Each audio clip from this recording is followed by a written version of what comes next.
जब प्रतिनिधिमंडल मेरे पास आया था तो मैंने उनको दो बातें कही थी। पहली बात मैंने कही थी कि व्यक्तिगत तौर से मैं आपका आंख बंद करके समझता हूँ,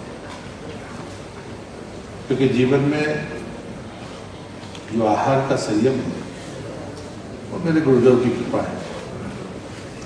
शुरुआती दौर में हम जिस परिवार में पैदा हुए वहाँ तो शिकार भी होती थी, लेकिन हमारे ग्रैंडफादर ने उन चीज़ों का प्रतिवाद किया और बाद में मेरे आराध्य परम पूज्य श्री वासी के सत्संग के बाद मेरे जीवन में एक आमूलचूल परिवर्तन आया।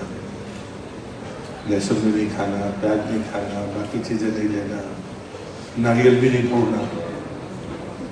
जो चीज़ हिंसा की प्रवृत्ति को बढ़ावा देती हो उन चीज़ों से दूर रहना। छत्री होने के बाद इन बातों पर अमल करना, जिसके घर में शस्त्रागार हो वो इन बातों पर सोचने लगे। लेकिन ये दोनों चीज़ें साथ चल सकती है, इसका उदाहरण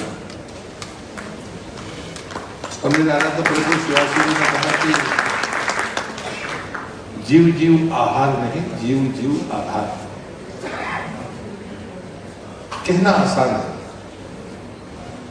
लेकिन दुनिया में सबको अपने ढंग से खाने की और पीने की आज़ादी है। देश का कानून भी कहता है, दुनिया का जो जीने का तरीका है वो भी ये कहता है।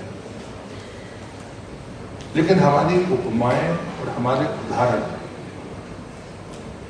जबकि हम भारतीय संस्कृति की किसी भी मिसाल को देश और दुनिया के सामने रखते हैं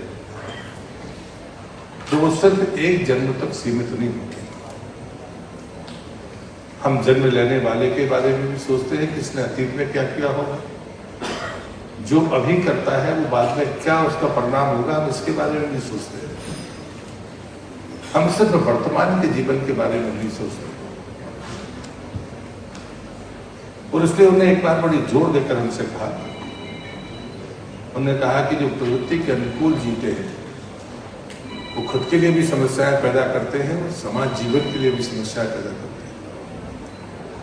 लेकिन जो प्रकृति के अनुकूल जीते हैं वो खुद को भी मजबूत करते हैं और देश और दुनिया में एक बड़ी ताकत के साथ खड़े होते हैं। अब इसे भी कई बार लोग कहते हैं ये कष्ट है। ये कष्ट शारीरिक हो सकता है, कुछ समय पर तिरस्कार का हो सकता है, लेकिन आने वाली पीढ़ी के सर्वाइवल के लिए, आने वाली पीढ़ी के सुखद और संतुलित जीवन के लिए कुछ चीजें हमें छोड़नी होगी, तब जाकर वो सर्वाइवल होगा। आपके अपने आने वाली संस्कृति के बारे में शुभकामनाएं देने भर से काम नहीं चलेगा।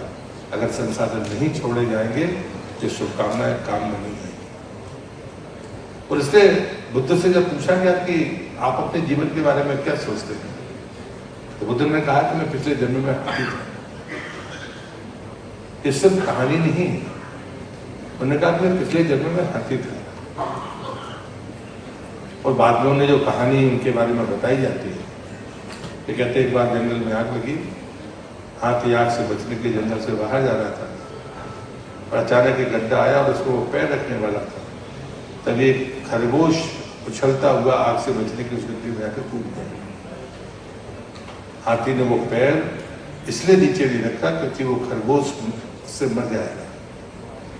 बाद में कहते हैं कि वो हाथी उस आग का शिकार हुआ और उसके बाद में वो मर गया। जब उसका जन्म हुआ तो बुद्ध के रूप में, जो दूसरे का जीवन बचाने के लिए अपना जीवन दांव पर लगाने पर नहीं कतराते। वो मनुष्य भले ना हो, लेकिन उनकी अगली जन्म की जो पीढ़ी होगी वो क्या हो सकती है, बुद्ध उसका उदाहरण।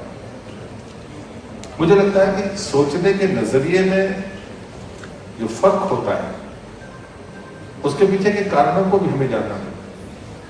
मैं कोई आध्यात्मिक प्रवचन देने के लिए नहीं खड़ा, लेकिन मैं बात को इसलिए कह रहा हूं कि हमें समझ में आनी चाहिए वो उपमाएं, वो कहानियां कि हम कहते क्यों। और दूसरी तरफ हम अपने स्वाद के लिए न जाने कितने पशुओं की, पक्षियों की बलि देने के उदाहरण अपने सामने देखते हैं। क्रूर से क्रूर प्रक्रियाओं को हम अपनी आंखों से देखते हैं। हम उसमें शामिल हों या ना हो, लेकिन देखते जरूर है। लेकिन ये किस बात के लिए? सिर्फ स्वाद के लिए। अन्यथा कोई कारण नहीं लगता कि आदमी सीमा तक जाए। तो स्वाद के कारण या जीव का जो स्वाद है वो इतनी बड़ी कमजोरी है मनुष्य की, वो इतनी बड़ी ताकत है कि उसे रोक पाना आसान तो नहीं है।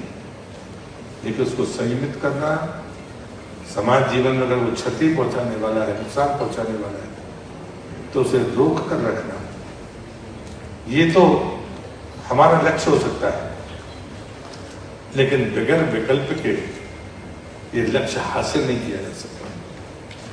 यदि हम कहते रहे और हमारे पास में कोई विकल्प ही ना हो, हम नहीं कर सकते।